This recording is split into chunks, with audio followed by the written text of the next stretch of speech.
podcast. I'm Jess. And I am Marissa.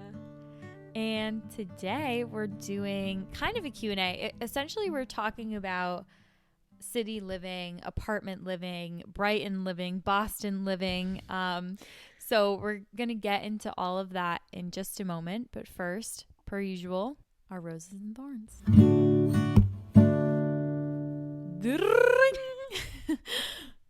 Marissa, what is your thorn this week?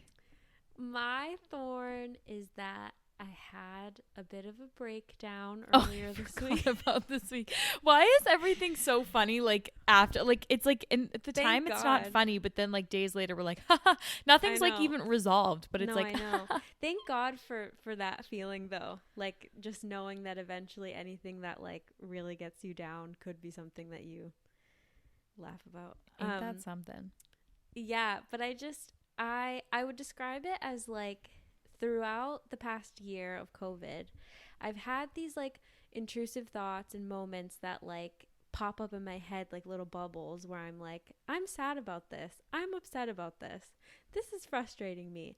But I'm such a like compartmentalizer for better or for worse. And anytime those little bubbles would pop up, I would kind of like swipe them away and not like address them.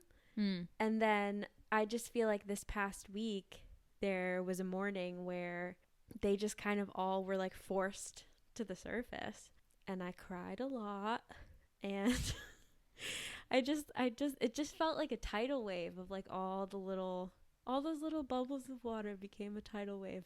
You needed a good cry. And yeah, I needed to release, and I did. I cried, had a briggity breakdown.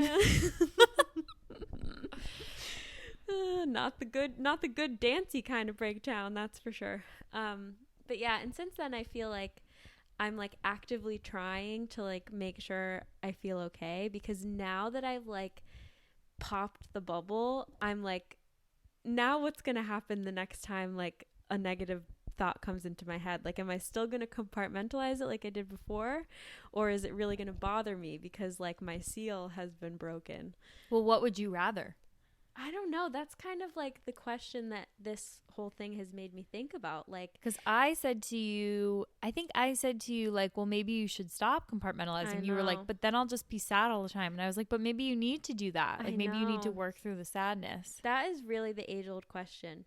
Because like I was surface level happy before, and now I'm like a little less surface level happy. But I don't know. Like, is it better to like dismiss just to like cling on to happiness, or is it better to be authentic with your emotions? I don't know.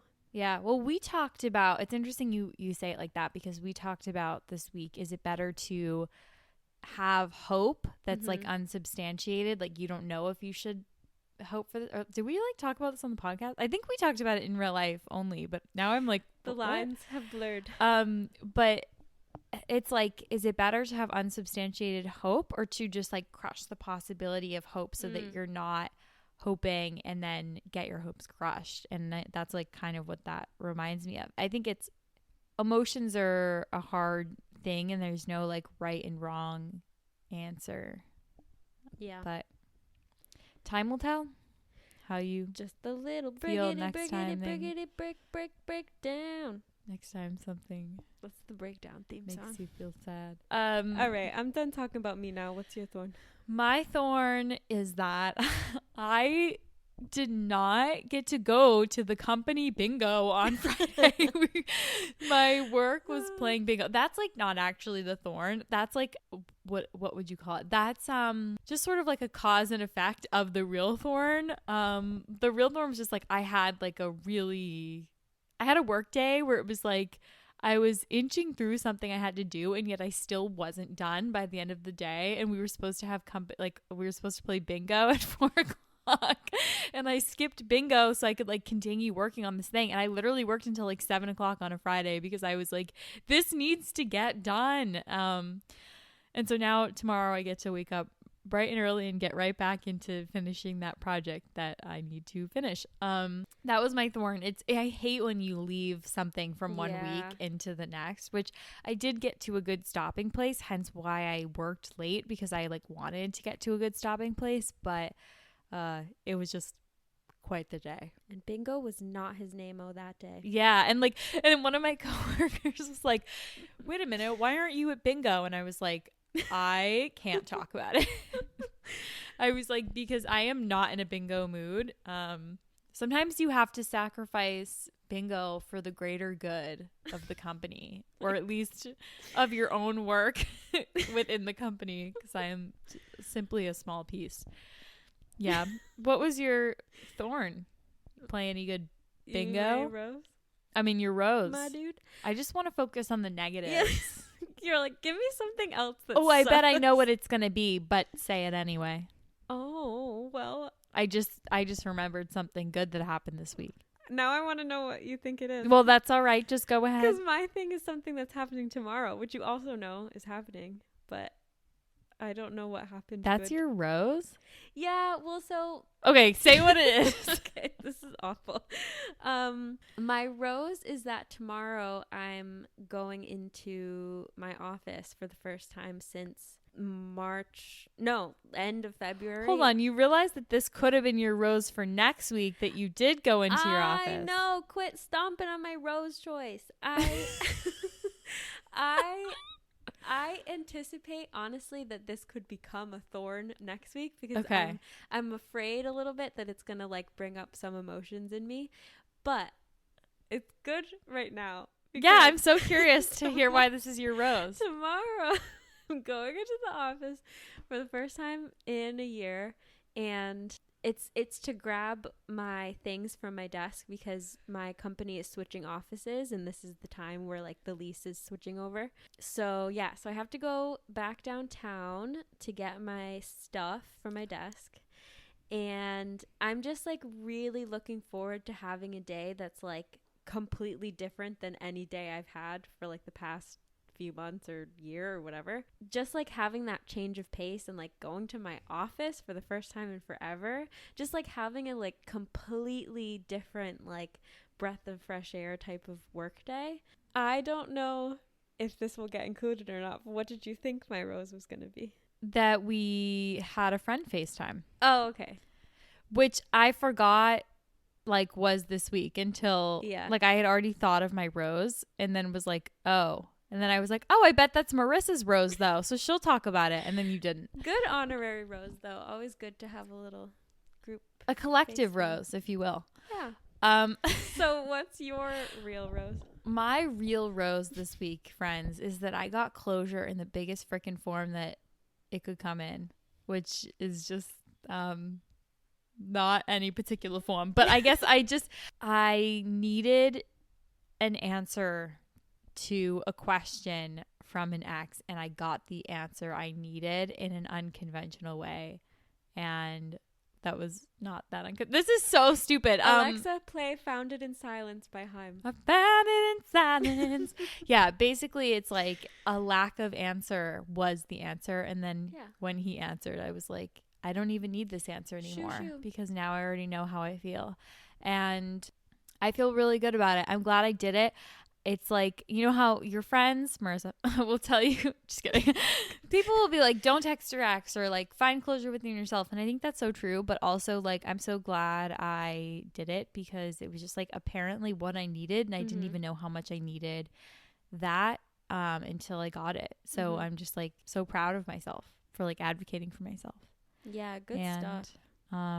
Really glad to actually feel like I'm moving forward for the first time, because I felt like I was just sort of staying stagnant with the breakup. Like I got over the hump of sadness, and then was just sort of like, I feel okay, but like it could be better, and like I wish things weren't this way. And now I feel like I'm like, oh my gosh, like things have to be this way. Like, so like let's move on. Yeah. And that feels really good. Acceptance. That's an authentic, right from the heart rose. My buds. Oh my God. My rose buds. Okay. Whoa. We need to move on.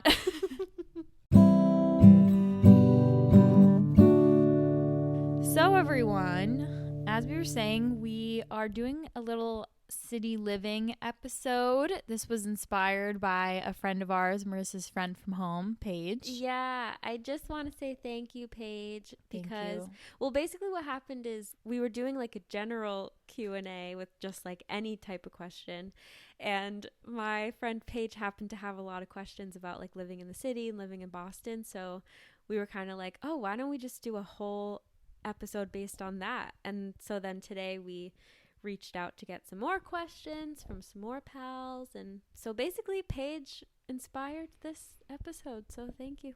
Yeah, I really like doing this format where like we have a topic and it's already set, but we also just like ask people to ask us questions about the topic. I think that's like a fun way to go about it. Yeah, and I feel like it's we're more likely to get questions that way, because it can probably be overwhelming for people if we're like, ask us whatever you want under the sun. We're also going to do after this an episode about like specifically like apartment living. So these are more just like how we feel and how we interact with like the city and like our neighborhood in Boston in general. But we're going to do one because we got some questions about like the apartment hunting, things like that. So we decided we're going to do like an apartment specific one later too. And we have questions, but we're also going to probably reach out and ask people more questions for that. But without further ado, let's get into our questions.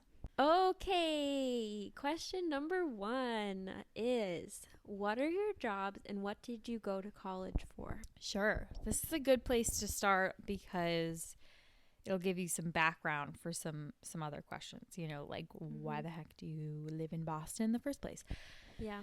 So I went to college for journalism. And I went to college for what's called writing, literature, and publishing, but is basically English. Right. And I am now a journalist. And I am now an English. I'm now a publisher. Yeah, I work at a textbook publisher. I am a beauty editor for This is such a funny, like, popcorn yeah. I'm a beauty editor for a publication called Reviewed.com. We're part of the USA Today network. So we're a journalism company. And yeah, I work at the textbook publisher Pearson, and I work in rights and permissions. So it's like so hard to explain in like a very like easy, general way. But basically, I comb through things to see parts of textbooks that belong to other people, and I manage the process of getting permission from those people to use their stuff in our textbooks, whether it's like a picture or a lab experiment or a cartoon or something like that. So that's my job. Also, I said journalism company, and that's like, who says that? We're a media company. That's what I meant. This is in LinkedIn. This is casual My bad. chat. So yeah, that's what we do. And we went to college in Boston at Emerson College. So that's like, we're also both from Massachusetts, but she's from south of the city. I'm from north. And so we like met in the middle at Emerson. And that's what like really brought us to Boston, is obviously like living outside of it, but then going to school here. So it was like an obvious choice for us to end up in Boston post college too. Yeah. So how do you afford it? / budgeting tips. I love this question because yeah, that's relatable. I feel like the only thing that I can really say as to like how I afford it is just like my job. Like I feel like I don't make a ton of excess. Like I also have student loans. So like for me, it's like a huge chunk of my paycheck goes towards rent and student loans. So that's just like money I'll never see. It's like non-negotiable money kind of thing. So it's like for me, I think like I could have, you know, maybe like 2 part-time jobs or 1 full-time job. But I think a huge part of me being able to afford it is having 1 full-time job that's salaried. So I, you know, make a steady paycheck, and that has really helped me with like saving and things like that, because I'm able to predict how much I'm going to make, and then like cater, you know, how much I'm putting into savings, how much I'm throwing at my student loans, things like that. Like I know all of that ahead of time. I know that's like not a great answer, because it's basically being like, get a job, but that's not really like that's not like what I'm trying to say. Like I'm not trying to be rude. I truly just feel like there's nothing that we do that's special from anyone else. Like we're able to afford it. Just like we're just like lucky enough to be able to afford this apartment from our 2 full-time salaried incomes. Yeah, and obviously, like, when we were apartment hunting, we had our salaries in mind. So I think we were very aware of not biting off more than we could chew in terms of rent. Yeah, Marissa was good at like keeping me level too, because I would sort of like at the time I like wanted to make a career change. I didn't work at Reviewed yet, and so I was sort of like, I can't afford anything right now, so like I already have to make a career change in order to do it. And so like whatever like we do, like I'm just gonna make the money to make that, if that makes sense. Like I don't know how to explain it. So I was in a place. And so I remember being like, we could maybe go up to this if it had like this kind of thing. Marissa was like, no, I really think we should cap it. And I'm glad she did. Well, because our realtor was, I mean, we can go into this more in the apartment specific one, but our realtor was kind of like, would you guys go up to this? I know. And like, it was so hard because I was like, oh, that's only like $50 more. But then Marissa would be like, okay, but that's not really giving us anything more. Yeah, like, and like, pass. Yeah, it was hard because yeah, I would we were like good cop, bad cop. Yeah. I was like, oh, well, maybe if you throw in a little, no. Some utilities. No, I would just say as a good tip, I think would be you should probably aim to make at least your rent in a paycheck or 2 weeks if you have like a different type of job payment structure. Yeah. So I guess that computes to like you should be making at least double your rent in a month, I think. Yeah. Just because then, like, I'll just speak personally. I know not everyone's on like a salaried paycheck or whatever, but I get 2 paychecks a month and one of them covers my rent fully. Mm-hmm. So then with the other one, I can like save some of it and like pay for stuff, whether it's fun or not. So yeah, I would just say that's a good tip, that like rent is like half my monthly pay-ish. Yeah, and I now make a little more than rent in one paycheck. So I like paycheck goes toward rent, and then like the rest of that goes towards student loans, and the next paycheck it's student loans. But obviously it's not literally like this because my bank account isn't set at 0 every single time I get paid. Like it's just whatever. So yeah, I think the biggest tip, we keep saying the biggest tip as if like this one's bigger. Is the biggest. No, but we both saved a decent amount by living at home before moving here, which was not necessarily like well, at least for me, it wasn't really like a choice. Like it wasn't like I was like, I am going to move home after college so I can save money to live in an apartment. It was just kind of like what happened. Like I didn't get a job that could allow me to move out from our college apartment. So I just, moved home, and in that time was saving money. And so when it came time to apartment hunt, I had enough saved that I could pay first month's, last month's security deposit without like asking for money or without needing help. Like I had it in my savings. And then that was a few months before moving in for us. So then the rest of the time I was just saving. And so, at this point I have like several months rent like saved up, but it's so like if anything happened, I could still pay my rent for a few months and like be okay. Would I be worried as frick the whole time? Yes. But like technically you can do it. That's like, I really like can't stress enough that like, I don't think anything we did, like we don't have extra incomes. If it's not clear, we don't make money from this podcast. We truly just like are as normal as it gets. Like we just chose an apartment that's like far from downtown so we can afford it, and we just like have to spend most of our money on it. But just be smart about how you're setting yourself up to live in the city, and rent is obviously like the biggest portion of that. And then so going along with this question is another one, are things more expensive in the city? I would say I think it's kind of subtle. Like I think you'll notice like grocery shopping in the suburbs versus the city. Like you might notice that you spend more in the city or that certain items are more expensive, but also it's like it's not even just that, it's also like sometimes your choice of grocery store, like oh yeah, like you here might have like a Star Market versus like at home, but for us we have like Market Basket, yeah. which like more for your dollar is their tagline.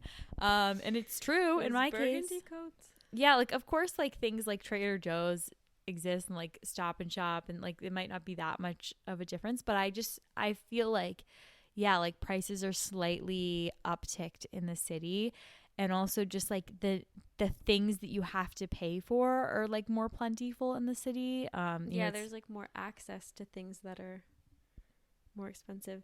Like this is like pre-COVID lifestyle, but like when you live in the city, you tend to have days, even apart from your work days, where you're like out and about all day. Yeah. So then it's like instead of being able to just like hop in the car and go home and grab a snack and then drive back out or whatever, Yeah. you're like out for the day. So like if you get hungry, you're gonna go grab an overpriced snack bar from wherever. Right. And if Yeah. you're thirsty, you're gonna grab a $4 bottle of water. And Right. like, you know, if you have a caffeine fix in the afternoon, you're gonna stop at Starbucks. So like those, like lifestyle wise, those days where you're like out and about like that, they Oh, I miss those days. those types of things will add up, even if the individual things maybe aren't that much more expensive. It's like you probably wouldn't be buying them all in the first place if you were in the suburbs. Right. Like Marissa and I would like, you know, maybe eat breakfast here and then be like, do you want to like go to Newbury Street today? Like, I feel like just kind of walking around, popping in shops, whatever. And then we would do that. And then by the time we'd be coming home, I'd be like, ugh, I'm starving. Like, I don't have like anything that great to make. And I'm like too hungry to eat for like, by the time we get all the way home and I make something, I'm going to be like famished. So it would be like, let's just like stop somewhere. And it's like just those little things like add up. And then like you're also paying to get on the tea. And so it's just, yeah, it's a different kind of thing. I think some things, yeah, are more expensive, just like, you know, thing to thing, but also it's like the access to things too. Mm-hmm. So what other big city would you like to live in? Would your life be dramatically different if you lived in that other city? So I've never imagined living in a city other than Boston. Or maybe I've imagined it, but I've never wanted to live in a city other than Boston. I love New York City, and I've harped on my work trip from last year so much on this podcast, I feel like. But that last year was something that like really made me remember how much I love New York City. But I still don't think I could ever gather like the balls that are needed to live there. So yeah, I don't think I would actually like to live there. I'd just like to just like visit more frequently because I'm like, oh yeah, I really love it there. But yeah, I mean, I'm sure life would be dramatically different for us or for me if we lived in a different city. I mean, specifically because our families are in the area, I think that would be a major thing that like if I lived in a city that was further from my family, I'd probably see them less. So that's like a difference. Yeah, I can think of any other like specific ways they'd be different, but I'm sure they would be. Because different cities have like their different personalities, and weather's different in different cities and stuff like that. Yeah, I would like to, I guess, well, I guess I'll answer the question, like, if I had to choose a big city to live in, specifically big, to live in, what would it be? I would, right now in my life, choose LA because I like it. And honestly, for me, it's like the weather thing. Like, Yeah. I think like I used to really, really want to live in New York City because I thought like the culture of it was what I wanted, and just like the access to things. And I really liked that like concrete jungle, but I'm a tiny person feel. And like it had like a really cozy vibe to me. But somewhere in my mind, the coziness turned to loneliness in the last couple of years. And there are certain things that drive me nuts about living in Boston that I know wouldn't be any better in New York. And so, but would be completely different in LA. Like, for example, in LA, I would like make sure I had a car. Whereas in New York, I think it would probably still drive me nuts to not have a car the same way it does now. So yeah, I don't know. But I could see myself moving to New York. I could also see myself moving to LA, I guess. I could really see myself getting like being down to move anywhere for like a short period of time.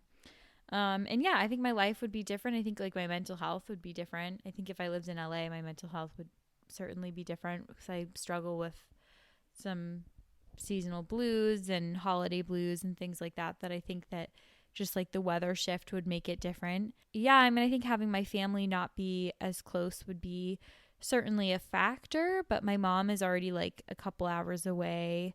Now she's still like close enough that she'll like drive down to me or I could take a bus up to her, but she's also the type of person that like she would visit me anywhere I go, even if it is all the way out to LA. So I feel like it would work. I don't know. But I feel like my friend circle would be different.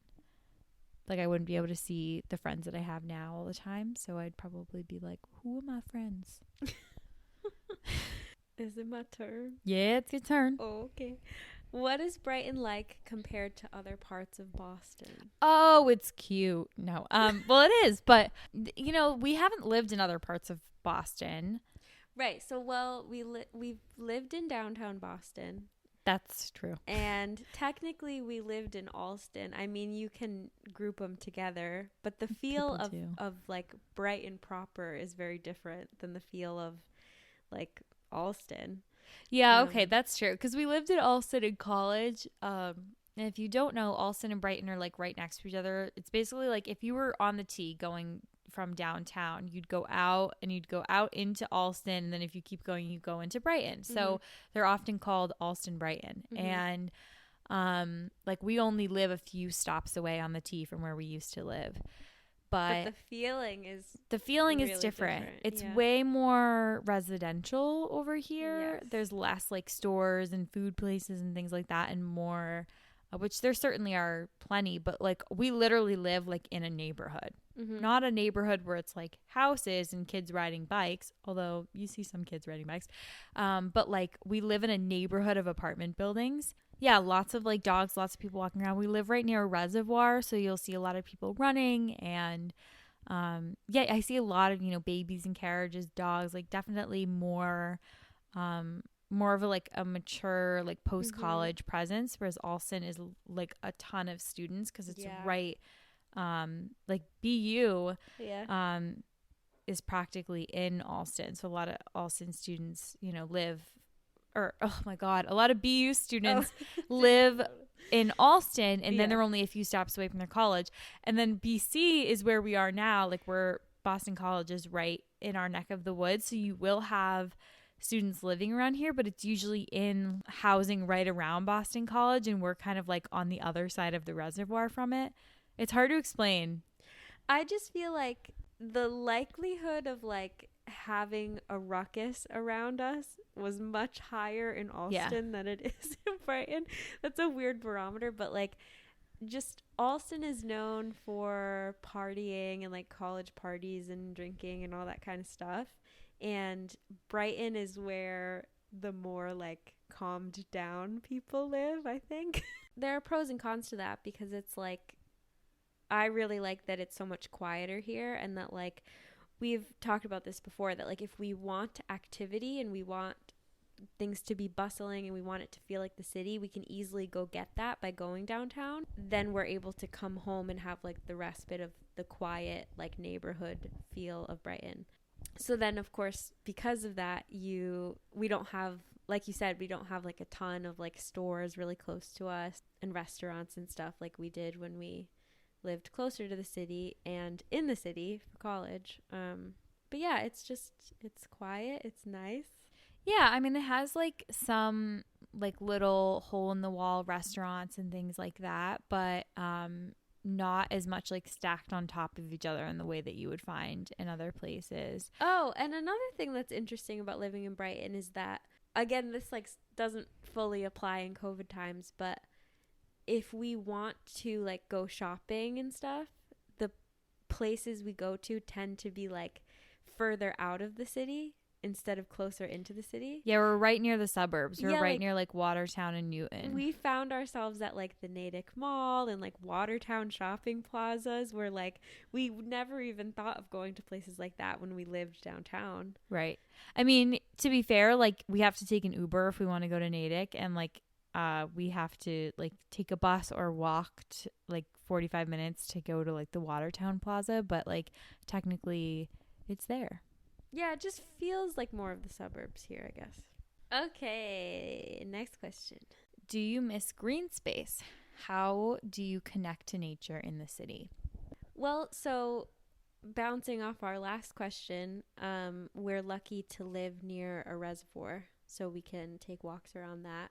So that's immediately like my source of nature, because there are like trees around you, so it's like it feels foresty, and there's running water because it's a reservoir. Yeah, it's kind of funny because like a reservoir is man-made, but it's like, yeah, that's true. it's nature.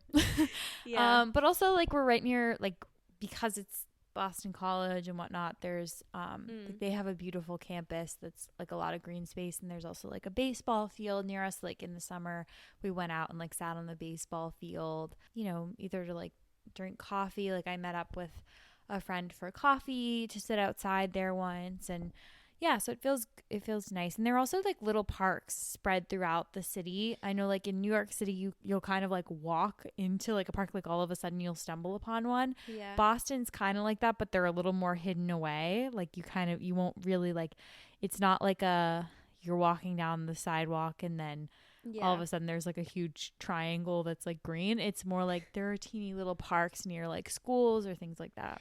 Yeah, and I would just say as a general tip, if you're someone who needs that space and needs to be able to access it, I would just look up where those little parks and spaces are near you, because they're bound to be somewhere. You just got to know where they are. So then when you get that hankering for some grass, you're like, you go. I know where to go. What do you miss about Boston while living in the pandemic? Oh man, I miss downtown. I miss being downtown, and hence why that's my rose for tomorrow. Yeah, I just like miss kind of like being in that area. I miss, you know, popping in stores, like not even necessarily like, oh, I miss a specific store to like shop in or anything like that. It's just like I miss that feel of like, you know what, like I kind of just want to go like bop around Newbury Street, or I kind of want to take like a little adventure to Seaport, or I don't know, just things like that. Like I miss that. I miss going to work. Like I miss physically being able to go to my office. I miss being able to meet my friends at like new places. You know, like we used to maybe meet up for brunch halfway between us or something, and it's like you can't really do that anymore. I miss having friends or like my mom come visit me in the city. I miss everything about the way things used to be. Boston specific and not. Yeah, I do feel like anyone who lives in a city during the pandemic maybe feels this way, that like it almost feels like we might as well not be living in a city, because like we're just our life is so home based, and we're just like going to a grocery store, which you could do in a suburb, like going to get coffee, which you could do in a suburb, and being at home, which you could do in a suburb. Yeah, and that's exactly. all we do. But we don't have like the benefits of being in a suburb, like having a car, right? Or like I would say the only home. The only thing that reminds me that I'm in a city now is just like having it be so walkable, and like all the sidewalks, and just being able to have that space to just like walk wherever I want.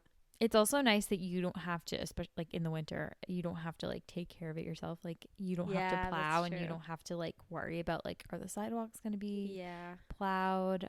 Like, am I going to be able to go for a walk? Cause like that's usually taken care of for you. So that's a perk. Yeah. And other than that, I just miss, like, similar to what you said, like having things to go to and like to get ready for. Mm-hmm. Like this was my thorn in the last episode, but I just miss like putting effort into like feeling good about myself, and then like going somewhere. Yeah. And like living in the city, that somewhere is usually really fun because it's like a cool restaurant or a cool little shop or area or whatever. Yeah. Whereas like in the suburbs, it's probably just like Target. I miss people watching. I miss everything about it. I miss just like walking around wearing my sunglasses, holding my coffee, not having a face mask on. But our next question kind of goes along with that. Favorite spots in the city? Oh my God. I can think of a few right off the bat. Like collective. Should we just name some like collective favorite spots? Because I feel like we're going to take each other's favorite spots. Sure. Okay, so Veggie Galaxy. Veggie Galaxy. Should we like say what they are? Sure. Okay, quick. Veggie Galaxy, best vegetarian restaurant Diner. in the city. Diner style, like American, like comfort food, but it's all vegetarian and can be made vegan. It's the best. Very good. It's in Central Square. Trident Booksellers. Oh, yeah. It's a bookstore that also is a restaurant that what makes more really could you ask for? yeah, like breakfast all day, like really like homey, yummy So good. breakfast, brunch, lunch, coffee, food Plus books. plus books. Very cute. Yeah. Friendly Toast is another great like brunch spot restaurant. Big in the brunch spots. Barcelona is a restaurant near us that has tapas that are really good. We named all food.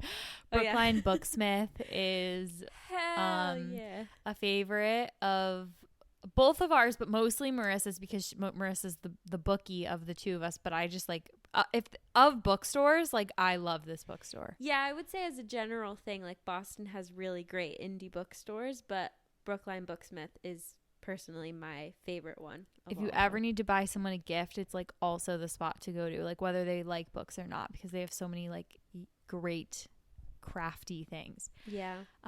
SOA is a favorite Yeah. of ours. It's a seasonal outdoor winter market, although they also have the summer version that I think is also still called SOA.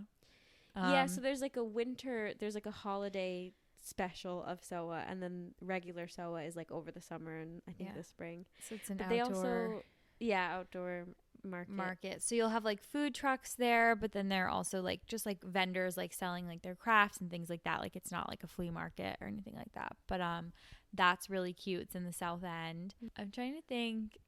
Well, we don't really do like downtown Crossing anymore. Just Newbury in general is an area that we love to like. That's like the area that people know of. It's just like a bunch of brownstones shops. They've got everything from like Anthropology to Muji to Madewell to the Prue is also there. To my former office building.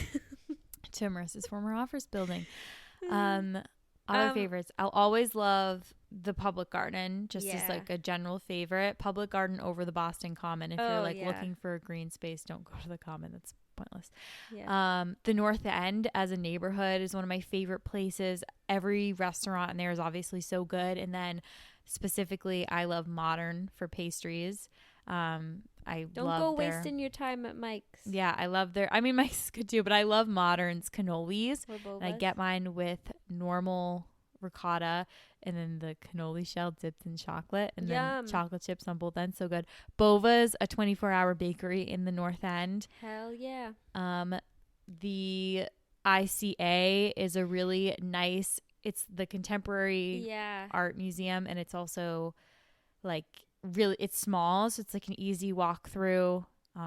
Great for like kids, great for people like me who have short attention spans with museums. Well, I was also going to plug museums because we have some great ones, because there's also the MFA, the Museum of Fine Art. That's just your more typical art museum that just has like everything, like different eras, different artists, movements and sculptures and paintings and stuff. Different like moving exhibits and stuff. Yeah. Like they do art in bloom, which is very cool. Yeah. And then there's also the Isabella Stewart Gardner Museum, which is more of a like unique museum experience because it's more of like a house that has paintings on the walls, and there's this like gorgeous what do you call that? Oh my gosh, I want it. Atrium? Is that what it? No. Courtyard. Okay. So in the middle of this museum, there's a beautiful courtyard with all this like foliage that like changes with the seasons. So that's a really cool place too. Another great courtyard, the Boston Public Library. Yeah. They're just like they have a cafe in there, so you could eat lunch in there. They have a pretty courtyard. Of course, you can go and sit anywhere you want in the actual library itself. And then they also have like a more like contemporary part of the library that you can interested in as well, and it's more like food friendly and things like that. Like they're a little more lax on the contemporary end. Oh my gosh, there's just so many good spots. I miss it. The last thing that I'll say is like Boston also has some really intimate and nice concert venues, like the House of Blues and Paradise Rock Club. Yeah. Yep. Definitely hoping that those places are like doing okay during this time of being shut down, and yeah, I want to go to concerts again so badly. Yeah. There's just there's so much goodness in Boston, so much like richness. Like I'm thinking just about, we love Niche, the store, just like whole neighborhoods in general are amazing. Yeah. Did you always know you wanted to live in the city, or were you nervous? I always wanted to. I always wanted to go to college in the city. I thought I wanted to go to New York City, but I just didn't end up loving the couple of schools that I toured there. And I ended up really loving Emerson. So yeah, I always knew I wanted to do a stint in the city. And then I always kind of figured I would move back to the suburbs when I had kids, or, I was ready to like invest in a home. 'Cause renting is just throwing your money away. Yeah. Fun. So yeah. I feel like personality question people often ask you is like, are you a city person or a like urban or rural, or like are you a city gal or country gal? And I was always someone who would say like I'm a city person. And it's funny because like I don't know what my deal was when I was touring colleges, because I didn't tour anything in any other city. So it was basically like I was either gonna go to school in Boston or not in the city, even though I knew I wanted to be in the city. So Makes sense. I don't know what the hell I was doing, but yeah, I think all along I knew that Emerson was going to be my school and Boston was going to be my city and my place. And then you sort of touched on this, but yeah, do we think we'll always want to live in the city? Do we see ourselves moving back to the suburbs? If we have kids, do we want to raise them in the city? That kind of stuff. Yeah, like I said, I always saw myself kind of doing this solo, or maybe with a partner living in the city too. That's not Marissa, my domestic partner. But yeah, I always figured I would move. Basically when it came to needing more space, like I don't want to, I guess maybe I would buy an apartment, like something that was like nice, but I probably not, because it's so expensive. So I always kind of thought, whenever I want more space, so whether it's for just like me and a partner, or me and kids, like when I feel ready to be like a homeowner, then I would move to the suburbs. Where exactly, I don't know. I don't think I would ever move south of the city. I think I would always move north. That's rude. I'm from south of the city. Right, but I don't have any like I could see myself moving like north of the city, or maybe like a little west of it, or just like maybe another other suburbs altogether. Yeah, I definitely would like the experience of living with a partner in the city, because I just think that would be fun, whether like we're married or not, or whatever, like whatever phase that's in. Like I just think it would be really fun to like have a boyfriend living with me in the city and like doing city life together. And then I'm not quite sure about raising kids in the city, honestly.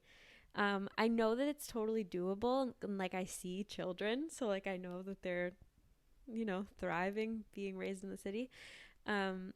But just since that wasn't my experience, it's just hard to have a reference point. So I guess like I don't have anything against it, but I can't necessarily see how it would work. So I think I would start having kids in the city, but then I would want to move out. I just imagine me kind of wanting to really nest. Yeah. I already feel like that, and I imagine kind of wanting some privacy. So I don't foresee myself wanting to be in an apartment building when I am like raising kids. Maybe when I'm first having babies, but I don't know. Yeah, because I just obviously like if you live in an apartment, the kids can't really like go play outside in the yard, or go do whatever. I don't know. It's hard to picture it, but I'm not like totally against it. Yeah. Do you dress differently when you live in the city? Pressure to look more trendy. No, I don't think so. I think like you will, where Boston in general has a huge student population. So you'll see tons of people just wearing yoga pants and jeans and things like that. Like on my commute, I go by BU, or when I was commuting, I would go by BU, and so like that's what I'm seeing. I'm seeing people who look just like me and like are wearing yoga pants and jeans and things like that. But yeah, I think that there's like when you're going out, like you feel good to like it feels good to kind of dress up. But I feel like I already kind of had that in me. Like I think I already was someone who liked to like experiment with my fashion and my hair and things like that. I don't think being in the city necessarily added that for me.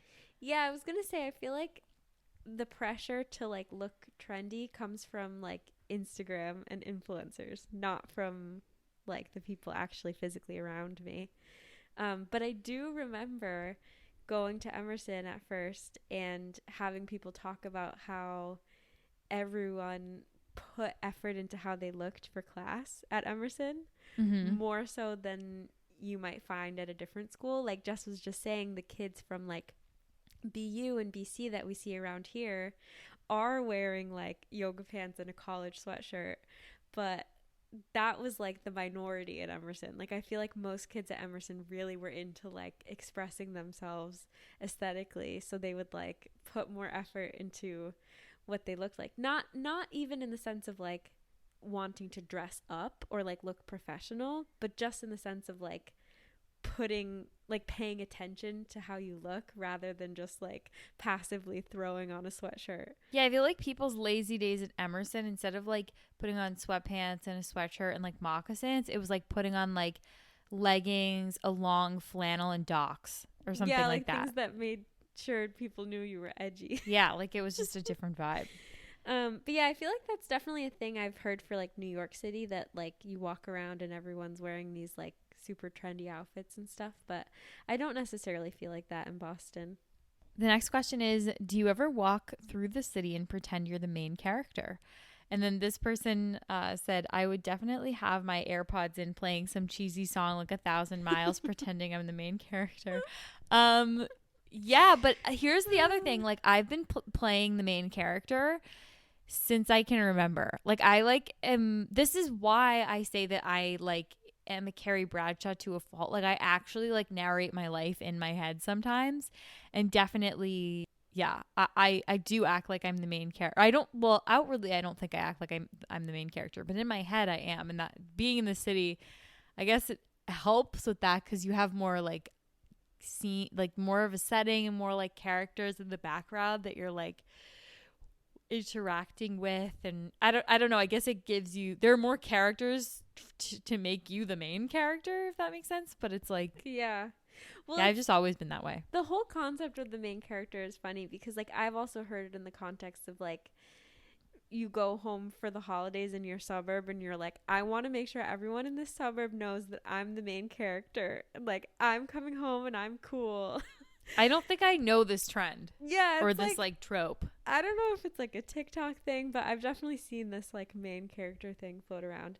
But I feel like I do that with the aid of music, like the anecdote says, of them like popping in a cheesy song. Like well, I'm always listening to music. Yeah, like I feel like I don't really just do that in general if I'm walking around, but like if I like have a song on that I'm like, I chose this song to put me in this headspace. Yes, yeah. And like I'm gonna walk confidently in this headspace. Like I don't know, I like music will kind of like contribute to that feeling. Yeah, of like walking around and feeling like hot stuff. That, or if I think I might run into someone, or someone I know is in the room or in the space or whatever, then yes, I'm main charactering it all the way. Do you feel more confident and comfortable walking by yourself in the city, since you do it all the time? Yeah, we kind of talked earlier about how you can kind of take this a couple different ways. Like I've talked before about how like I would like to get more into running around and into running around. What do you mean? I know what you mean, but running around. I like to get more into running around. like to get more into running, but I feel like I can't do it because there's so many like sporty people around who are like intimidating. So like me being alone and like being really bad at running, I would feel really uncomfortable and really self-conscious, like being so exposed on the street and be like, everyone is running past me and they've ran marathons and they think I'm so silly and stupid. So like that's kind of like a self-confidence angle of like walking around in the city. But then there's like the safety, like literally do you feel safe walking alone in the city? Do you? I do. I mean, so I think it depends on two factors. It's like time of day and area of the city. Mm-hmm. So I feel like in general, as long as it's light out, I would feel comfortable walking around anywhere in the city. Yeah. Same. And then when it gets dark, it's like in certain more like populated areas, or, you know, if there's like, like we were talking about Alston earlier, like if there's like ruckus, if I'm hearing like loud parties and stuff like that, like I don't think I'd be comfortable. But around here specifically, I feel pretty okay because it's such a calm environment. For me, it's like you stay close to the train tracks.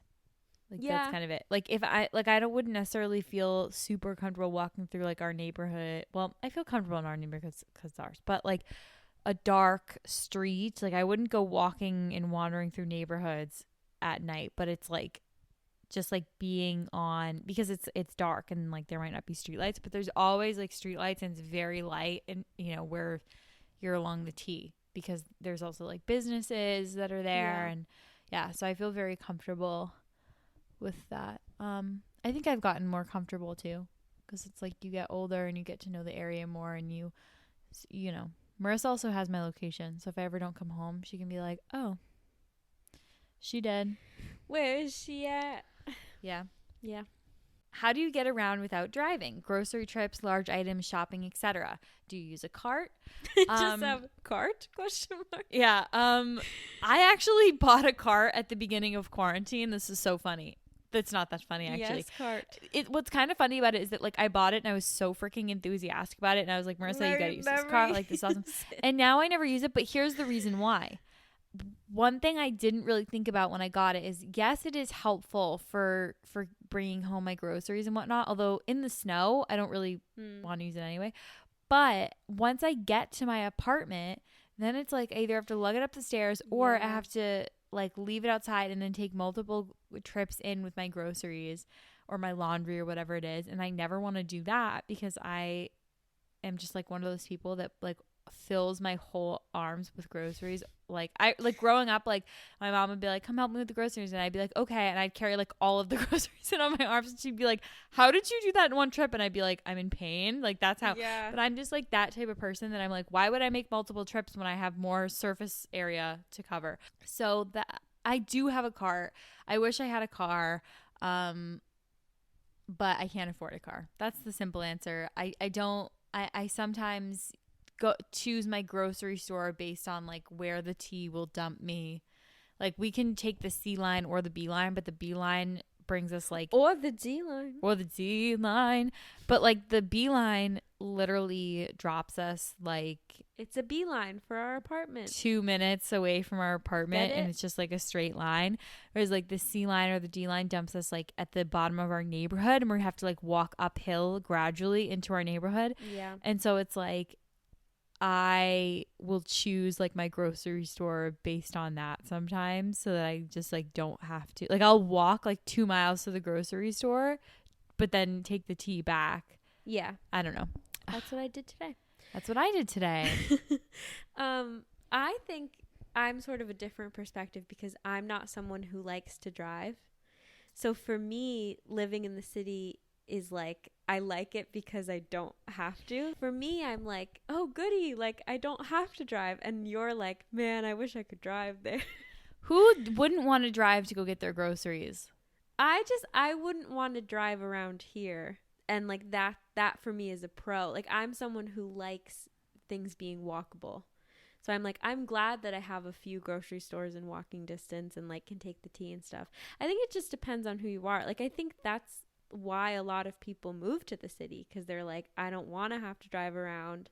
I want everything to be accessible. I want to be able to walk places. So I think it just kind of depends on who you are. I like everything being walkable too, but like none of our grocery stores are like walkable in the sense that like it's like not somewhat of a pain. So I just like, I still, even if I go to like the really close Star Market, which is still a 20-minute walk, it's like, or the 15-minute walk, it's like we still have to then go walk through the neighborhood uphill with our groceries, and I'm like, no.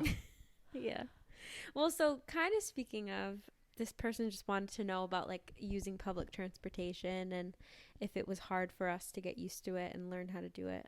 Maybe a little bit in college. Like I think that like the Green Line was a little confusing because the Green Line has multiple branches, which is the only one that's like that. Like there's, you know, the Blue Line that goes into East Boston. There's the Red Line that goes out to Cambridge and Somerville. But then the Green Line has 3 different branches where it's B, C, D, E. And that was and they all kind of bring you on to different neighborhoods. Like the B line will take you through Alston, the C line will take you through Brookline, and the D line will take you through, well, like Riverside. Like it takes you through like Fenway and a little bit of Brookline, and yeah. And then the E line takes you toward what would that area be? It takes you like through the MFA, like Northeastern University, yeah. But like I forget, it ends at Heath Street, but I don't know where that area technically is. Yeah. It doesn't go as far out, so that was kind of confusing. But it's not anymore. Yeah, I think the main things are like you have your inbound trains and your outbound trains, but they're also referred to by the last stop on that route. So like I just remember having to learn like where I might get this wrong because it's been so long, but like the Red Line, for example, when it goes towards Alewife, that's outbound, I think, and when it goes towards Ashmont Braintree, that's inbound, I think. Yeah. So like people and signs might use the terms interchangeably. Like you might hear like inbound train, but that actually means Ashmont Braintree train, if that makes sense. So I feel like that's an important thing to learn, like where the last stop is and like which direction that's taking you in. It's confusing too because inbound, you think like the furthest in would be like downtown, but like I remember being confused because like if I wanted to take the T to North Station from college, like I would have to get on an inbound train, but I'm technically going out toward the edge of the city to get to a train to then go out of the city. So I'd be like, how is that even inbound? But it's like technically like the furthest. I don't know, it doesn't fully, when you think inbound you think like it's all coming to one big circle or something that would be downtown, but it's not exactly like that. So those terms and stuff were something to learn, but so much easier than other cities. Oh yeah, for sure. And then also I think it was just kind of annoying to get used to paying for the tea, like making sure that you had enough money on your tea card. Because I remember specifically like being in college and like being on our way to a party and like everyone else would just be like la la la, and they would like tap their tea card and go ahead, and I would be like, oh no, I don't have enough money on my tea card. So then like everyone would go ahead, and sometimes you have to be the one who hangs behind to reload your card. I will give a big smoochy smooch to the head of the MBTA if they make an app where you can just tap your phone, like it's same so way like silly. You could do it like a Starbucks or Dunkin', like it has like a code. I know, they gotta do or a scan code that you scan. Saving college kids from awkward moments. Or just in general, if you could refill your tea card from your phone or on your computer, like why you know how like you could like go in and fill like a I don't know, like you could like put money on a gift card or something. It's like, well, why can I not just like type in the stuff on my tea card and refill it? But you can't. Doesn't make any sense. So I would say, I mean, once I started like working and commuting to work and paying for a monthly tea card, that kind of alleviated that issue. But I definitely remember like loading my card was something that was like stressful at first. Yeah, true. But you could do it. Anyone could do it. It's easy to figure out. So lastly, what was an unexpected downside of moving to Boston? What about a good thing? we could also just make it like something good or something bad about living in Boston. It doesn't necessarily, because I feel like we both were just chatting about this and saying that there's nothing necessarily unexpected because we went to college here. We kind of knew like what to expect, and some things were better than we expected, but we like they weren't total surprises, and vice versa. Yeah, the only downside I could think of in this moment, I mean, I'm sure there are more downsides and I'm just not thinking of them, but going along with like the public transportation theme, I mean, we were just talking about this, how it like sucks that you can't load your card from your phone, but specifically like if you're in certain areas of the city, you might have to get on the T where there's no like kiosk for you to load your card. Yeah. And I think that's so annoying. That's what's so dumb about you not being able to do it on your phone is like Yeah. if we wanted to get on the Beeline right outside our apartment, like there is no like kiosk for us to reload our thing, and you can reload it on the T, but with cash only. It's so annoying. And they give you like dollar coins back as change. or Yeah. you have to put it all on there. Yeah. Oh my gosh. Luckily, like there's like within walking distance from us, the D line happens to have like a full station where it's like they have machines. Yeah. Because if it didn't, we could be like all the way out here. Yeah, we would have no way to do it. And then need to go back into the city to refill our card. So yeah, just like in general, the fact that not every station has a kiosk to refill your card, I think that's so dumb. True. My bad thing was just sort of like, well, mine was going to be like specifically like about living out here is just like some of the transportation issues. Like it like weighs on, it annoys me that like I have to walk like 20 minutes to get groceries or longer than that, and then like walk uphill with my groceries, and it's heavy, and like it is a great workout though, I gotta say. Yeah, but it's like I have come home with like blood blisters on my arms from just like carrying really heavy bags, and people might say that we perhaps get too much food, but you know, people might say that, and you know what, I would say F off, because well, it's like if you want to get like fresh produce, if you're grabbing like apples, I got like a thing of like clementines, you know, I'm getting milk, I'm getting like some heavier things, and diggity darn, like it just is heavy, and yeah, I'm home all the time, so I need food. Yeah, even though I'm like not so missing the car or whatever, I do think that it's annoying to like have to cater what you get based on how heavy it's going to be to bring home. Yeah. Because like I've recently gotten into like making little juices with like seltzer and like lemonade and stuff, and it's like I can't be buying like a whole carton. No, I never buy like seltzer cans because it's really heavy. Even if I'm like, oh, that kind of might be nice this week, I'm like, nope, Right. I don't want to carry it. Or even like I friggin' bought like a bunch of bananas, and like literally like a bunch, not bunches of, like I just imagine like a shit ton of bananas in my bag. Bunch. And it's like that is heavy in and of itself. And yeah, it's just when I've had a car here, like if my mom visits and I take her car to go grocery shopping, it's like what normally is an all day affair, like literally like a 2-hour affair, because the way I like to do it is I like to like walk there, and like walk like further, like walk to the Trader Joe's, which is like a couple miles away, or the Star Market a couple miles away, and then take the T back to like get some exercise in the first place, but then not be walking super far with my groceries. It's like that whole endeavor takes like a good like 2 to 3 hours sometimes, depending on if you have to wait in a line and whatnot. And when I take my mom's car, it takes me 45 minutes max, and I'm like so yeah, that's kind of just like the downside. It's just like certain things like aren't as convenient, and I also think it has to do with our location. We just happen to be in like a funny place where like grocery stores are like close-ish but not close enough.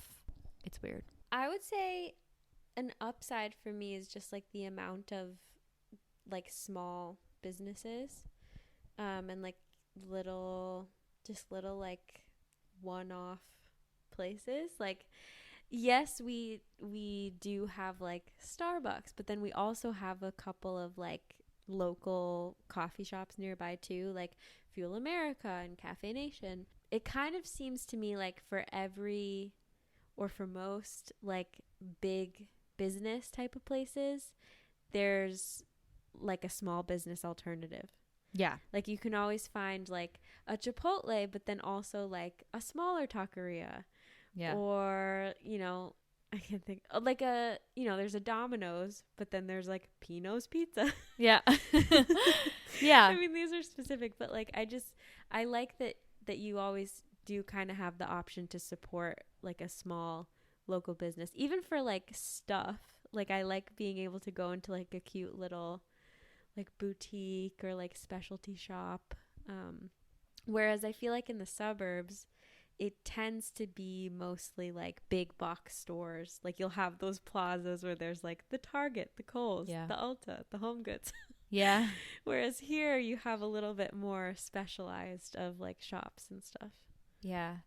I think like a good side specific to Boston, because I originally thought of something for the apartment, but then I'm like, that makes sense for a different episode. I would say similar to that, like just like the opportunity to like try new food. Like there's definitely a decent amount of different cultures that you can sample food from. I mean, it's not going to be like as much as like a New York or in LA, but I would say like there are like some really, really great local restaurants that just make amazing food that I love. Like, for example, my favorite, if you ever find yourself in this area, my favorite is Giggling Rice Thai in Brookline. They are so, so good.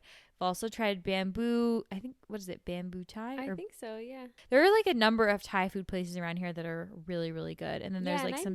Never had Thai food growing up at home. Oh, I love Thai food. So I would say like Thai, Mexican, Korean, those are like some of the ones that you'll find more often. And yeah, it's really nice to be able to like try different things, and there's always like something for what you're in the mood for. If you're like, ooh, I really want to order out, like what do I want? Like you have like a smattering of different places to choose from. And that, I think, to like put a rosy glow on it is like one of the upsides of pandemic life for us, because we never used to get delivery. Like we never used to use like DoorDash or anything like that. Yeah. And it's like, we didn't like, I've never seen Giggling Rice Thai. Like I've never seen their storefront, because I probably like, maybe I have walked by it. I don't even know. But because I went on the DoorDash and saw it on their interface, like that was how I found it. But it's like, because of the pre-pandemic, I would just like pick up something from a place that I could physically see. Like I never delivered. Yeah. Like we only really went to the places we already knew, whereas now we're just like, it's easy if we're gonna get it delivered no matter what. It's like it's easy enough to try somewhere brand new, or a little further away. It's making me hungry. It's too late. Yeah, food is a major plus of city life, I think. Definitely. Yeah, that's all we have for you folks. I feel like we had a lot to say. I know that this ended up being a really long episode. Hopefully you don't mind.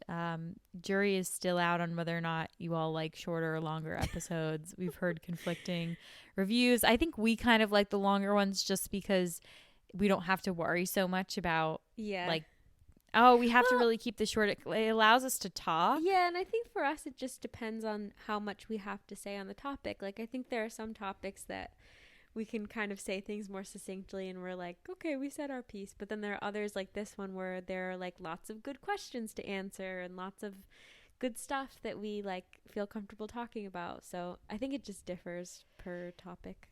Yeah. So let us know if you have any follow-up questions, and we'll see you next week. And also don't forget that you can rate and what's it called? Review this podcast on iTunes, and you can also follow us on Instagram if you're not already. And also word of mouth, baby. Tell a friend about us. Word of mouth marketing is the best marketing. Yeah, tell a pal that you listen to this cool hip podcast. Yeah. Do it. And it's called Department 6. But tell them to start with episode 3 because the Yeah. audio is better. Okay. Bye, everyone. Bye, guys.